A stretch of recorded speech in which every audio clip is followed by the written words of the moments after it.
Здравейте, уиски приятели! Казвам се Младен от Уиски бар Калдо с представяне на едно американско уиски, което се казва Westward. Разновидност Stout Cask. Идва на 45 градуса. Отлежаването се случва в чисто нови дъбови бъчви, след което обаче се прехвърля за около една година отлежаване в бъчви от тъмна бира, която е много типична за тази част на Америка. Този Stout Edition дава много нетипични нюанси, които сега ще ги усетиме на аромат. Лешник, печен ечмик, капучинови нотки, пчелна медена пита. Нека да го опитаме и на вкус.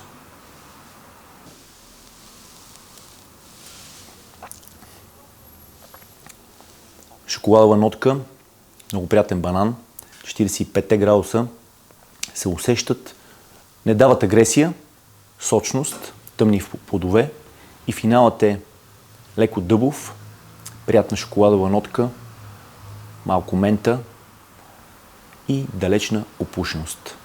На здраве с Stout Cask на Westward.